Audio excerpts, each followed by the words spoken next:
દર્શક મિત્રો, આપ જોઈ રહ્યા છો જેની એક્સપ્રેસ ન્યૂઝ। હવે જોઈએ અગત્યના સમાચાર। વડોદરા શહેર પોલીસે 3 શખ્સોને પાસા હેઠળ અટકાયતમાં લીધા। વડોદરા શહેર પોલીસે 3 શખ્સોને પાસા હેઠળ અટકાયતમાં લીધા છે। આ ત્રણેય શખ્સો રાયોટિંગ અને ખૂનના પ્રયાસના ગુનાઓમાં સંડોવાયેલા છે। વડોદરા શહેર પોલીસ કમિશનર ઠાકુરસિંહ ચૌહાણે આ અંગે વધુ માહિતી આપતા જણાવ્યું હતું કે ત્રણેય શખ્સોને પાસા હેઠળ અટકાયતમાં લઈ અલગ અલગ મધ્યસ્થ જેલમાં મોકલવામાં આવ્યા છે।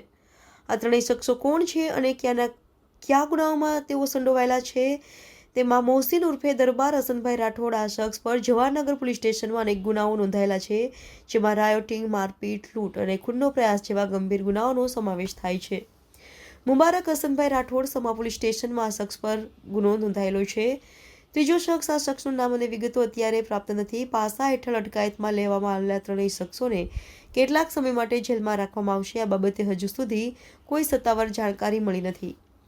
વડોદરા શહેર પોલીસે આ કાર્યવાહી કરીને શહેરના ગુનાખોરી ઘટાડવાનો પ્રયાસ કર્યો છે। આગામી સમયમાં વધુ કાર્યવાહી થાય તેવી પોલીસ કમિશનરની આશા છે। જેની એક્સપ્રેસ ન્યૂઝ, વડોદરા।